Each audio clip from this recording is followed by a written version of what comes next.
बहन हम कसम खा के बोल रहे हैं, तुमको कुछ होने नहीं देंगे। आज ही हमारी तनख्वाह मिलेगी, हम आज ही ट्रेन पकड़ के गांव आएंगे, तुम्हारा इलाज कराएंगे और अपने कलाई पर रखेंगे। शिट कंचन, मुझसे बहुत बड़ी गलती हो गई। मैंने ऑफिस के पूरे स्टाफ की सैलरी दे दी, बस गार्ड की सैलरी देनी रह गई। ये मैंने क्या कर दिया, इसको ज़रूरत भी है बेचारे को। 1 सेकेंड, शायद मेरे पास कुछ कैश रखा है। 1 मिनट, एक गिफ्ट पकड़ना कंचन। जी सर। बहन, पिछले 4 साल से मैं गांव नहीं आया हूँ और इस बार आ रहा हूँ तो तुम्हें मैं खो दूंगा। नहीं, मैं डॉक्टर साहब से बात करूंगा, तुम्हारा इलाज कराऊंगा। हाँ, अरे ठीक है, ये क्लाइंट के पैसे ही थे। देखो कंचन, ये 35,000 रुपीज़ हैं, गार्ड की सैलरी है, उसको दे देना, ठीक है। और ये गिफ्ट भी मैंने गार्ड के लिए ही लिया था, ये भी इसको दे देना। और देखो, अभी मुझे लगता है कि मीटिंग में मैं जाऊंगा तो काफ़ी रहेगा, तुम्हारी ज़रूरत नहीं है। तुम पहले इसको सैलरी दो, इसको ये गिफ्ट दो और रिसीविंग पे इसके साइन दोगी, ज़्यादा ज़रूरी है, ठीक है। मैं मीटिंग हैंडल कर लूँगा। ओके सर, मैं ये सब कुछ कर दूंगी, आप जाइए। हाँ, तुम ठीक हो जाओगे, ठीक है। अपना ध्यान रखना, हाँ, सब कुछ ठीक हो जाएगा। साहब, सिक्योरिटी गार्ड को सर 35,000 रुपये देने चले थे, लेकिन मेरे होते हुए तो ये होगा नहीं। इसको तो मैं बताती हूँ।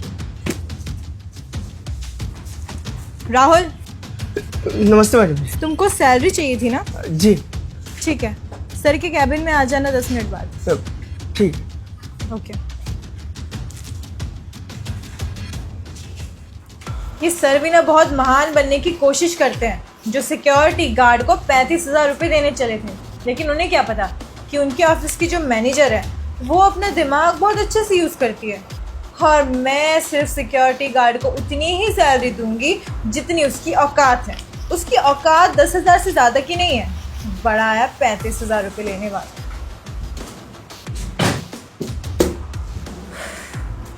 मैडम जी, आपने बुलाया था हमें? हाँ, बुलाया था, बैठो। सैलरी चाहिए थी ना तुमको? ये लो तुम्हारी सैलरी। शुक्रिया।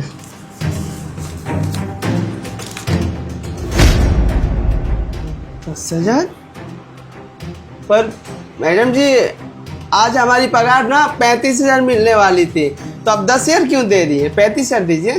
35,000 किस खुशी में मिलेगी तुम्हें? सिक्योरिटी गार्ड हो ना, 10,000 ही है तुम्हारी सैलरी। ज्यादा पैसे लेने के लिए ना जबान मत चलाओ मेरे सामने। मैडम जी देखिए, वो क्या है ना, 3 महीने से हम पैसा नहीं लिए थे, सो हमें पता था कि हम गांव जाएंगे, एक साथ ही ले लेंगे। साहब को बोले भी थे, थोड़ा बहुत एडवांस लिए थे। 35,000 हमारे बचा हुआ है, 10,000 नहीं लेंगे, 35,000 दे दीजिए हमारी तरफ। 3 महीने की सैलरी नहीं मिली तुझे? देख, मुझे ना बहाने मत दे, मुझे कुछ नहीं पता। तेरी सैलरी सिर्फ 10,000 है और 10,000 ही मिलेंगे तुझे, और साथ में ये गिफ्ट भी मिलेगा। पकड़। मैडम जी कैसी बात कर रही हैं आप? वो साहब आपको 35,000 रुपया देकर गए होंगे। हम देखे, जब आप हमको बोलने आई ना कि तनख्वाह लेने के लिए ऑफिस में आ जाइयो, तब मोटा कर दी था। ये तो इसमें से निकाला हुआ पैसा है, और साहब भी देखे, हम फोन पर बात कर रहे थे कि गए। आप हमारे हक के पैसा क्यों मारिए? दे दीजिए हमारा पूरा पैसा। तेरी इतनी हिम्मत, तू हम लोगों की बातों को सुनेगा, हमारे पैसों पे नजर रखेगा? नौकरी प्यारी नहीं है क्या तुझे? अगर ऐसे दोबारा किया ना तो 2 मिनट नहीं लगेंगे तुझे नौकरी से निकालने में मुझे। आप गुस्सा मत करिए, और आप ही सोचिए ना, हम दिन रात मेहनत करते हैं और हमें गांव जाना है आज ही। कल रक्षाबंधन है ना, तो बहन से राखी बंधवाएंगे। पिछले 4 साल से गांव नहीं गए, और आपको पता है हमारी बहन के किडनी में दिक्कत हो गई है। डॉक्टर साहब बोले कि ऑपरेशन कराना पड़ेगा, ऑपरेशन नहीं हुआ तो बहन को खो दूंगा। अब सोचिए 4 साल बाद जा रहे हैं और अपनी बहन को खो देंगे तो हम अब खुद के नजरों में गिर जाएंगे। भाई होने का क्या फायदा जब बहन को बचा ही नहीं पाए। इसलिए ना वो पता है आपको, ऑपरेशन में लगभग 28-29 हजार रुपया लगेगा। 10,000 है तो इसमें क्या ही होगा, कुछ नहीं हो पाएगा। बहन को खो दूंगा। आप पूरा पैसा दे दीजिए, पूरा दे दीजिए 35,000। सुन, अगर तू इस साल राखी नहीं बंधवाएगा तो कुछ हो जाएगा क्या? और वैसे भी तूने कहा कि तेरी बहन की तबीयत खराब है, तो क्या पता वो राखी के टाइम तक जिंदा रहे भी या ना रहे, क्या ही फर्क पड़ता है। चुपचाप काम करना। मैडम जी बकवास बंद करिए, भगवान के लिए मेरी बहन के लिए ऐसा मत बोलिए, समझिए। आप कुछ भी बोले जा रही है।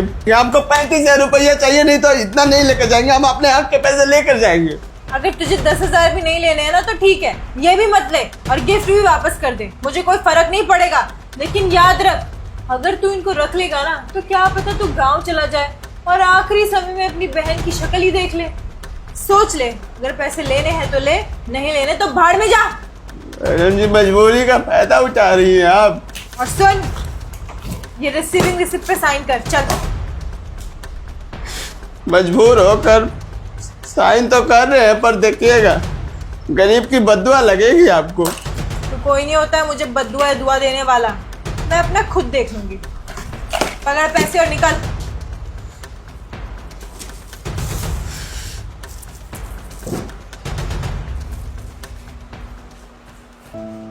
साहब जी वो मिश्रा जी आए मीटिंग के लिए। राहुल, तुम यहाँ?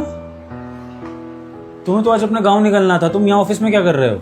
हाँ, वो जाने वाला तो था पर गया नहीं साहब जी, वो जाने का कोई फायदा भी नहीं है ना, इसलिए।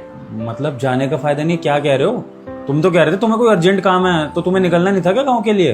क्या फायदा है साहब जी, जब गांव जाकर मैं कुछ कर ही नहीं पाऊंगा, अपनी बहन को बचा नहीं पाऊंगा, खुशी से अपने कलाई पर राखी नहीं बंधवा पाऊंगा, तो फायदा क्या है? अपने बहन को ऐसे मरते हुए नहीं दे सकता, इसलिए नहीं गया, यहीं पर हूँ। पैसे ही नहीं है मेरे पास, कम पैसा मिला है तो कैसे चला जाऊँ? क्या बकवास कर रहे हो तुम राहुल? तुम्हें पैसा नहीं मिला है? तुम्हारे नाम की सैलरी मैंने निकाली थी और कंचन को दे दी थी तुम्हें देने के लिए, समझे? झूठ क्यों बोल रहे हो? मैंने तुम्हें पैसा नहीं दिया है। साहब जी, आपने तो पैसा दे दिया था 35,000 मुझे देने के लिए, पर मुझे बस 10,000 रुपया मिला है, पूरा पैसा मिला ही नहीं। मैडम रख ली खुद के पास, बोली कि इतना ही तेरी औकात है, रख ले। मैंने बोला भी 3 महीने से साहब के पास मेरे पैसे थे, मैंने लिया ही नहीं था, एडवांस कुछ लिया था, 35,000 रुपया दे दीजिए, मुझे गांव जाना है, बहुत दिक्कत है, बहन के बारे में सब कुछ बताया, रक्षाबंधन के बारे में बताया, फिर भी नहीं दी, बस 10,000 ही मुझे दी। राहुल, तुम्हें पता है ना तुम किस पर इल्ज़ाम लगा रहे हो?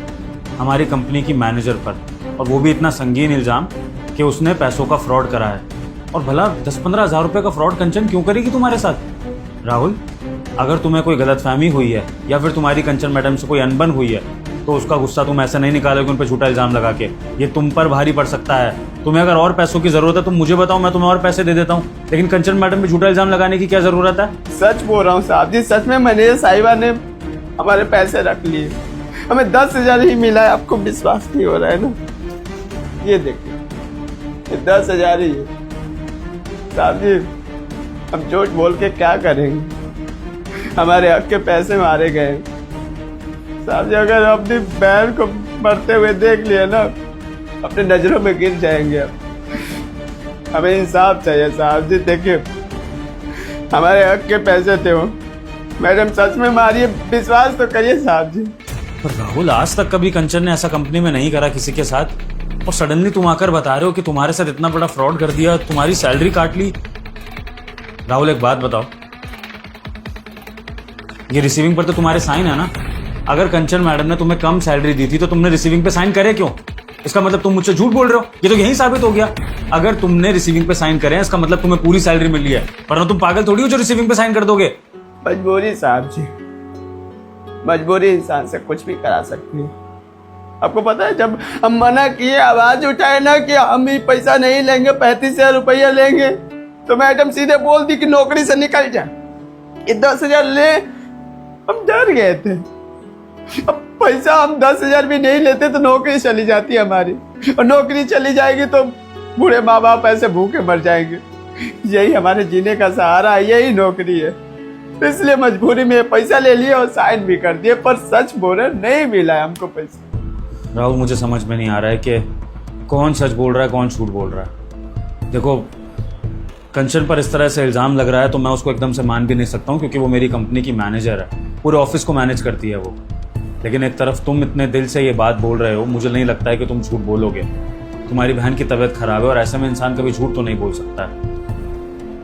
ठीक है, जैसा भी होगा मैं देख लूँगा, लेकिन ये याद रखना राहुल कि गलत को सज़ा मिलेगी और सही के साथ इंसाफ होगा। अगर तुम सही हो तो तुम्हें इंसाफ मिलेगा, और अगर तुम गलत हो तो तुम्हें तुम्हारे झूठ बोलने की सज़ा भी मिलेगी। और यही कंचन मैडम के लिए भी रूल है, अगर कंचन मैडम गलत निकली तो उनको भी सज़ा दी जाएगी। लेकिन फिलहाल यहाँ पर तुम्हारी बहन की तबीयत को देखना ज़्यादा ज़रूरी है, बजाय कि हम इस बात पे बहस करें कि कौन सही है कौन गलत है। तुम ये बताओ कि तुम्हारी ट्रेन कितने बजे की है? तुम अभी गांव के लिए जा सकते हो?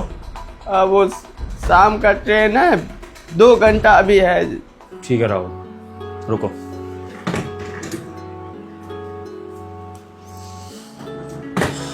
लो राहुल, 50,000 प्लस में तुम्हारे जो 10,000 तुम्हें कंचन मैडम ने दिए थे, यानी कि 60,000 रुपये तुम्हारी बहन के इलाज के लिए मैं तुमको दे रहा हूँ। इसके अलावा तुम्हारी बहन के इलाज में जो भी खर्चा है तुम मुझे बता देना।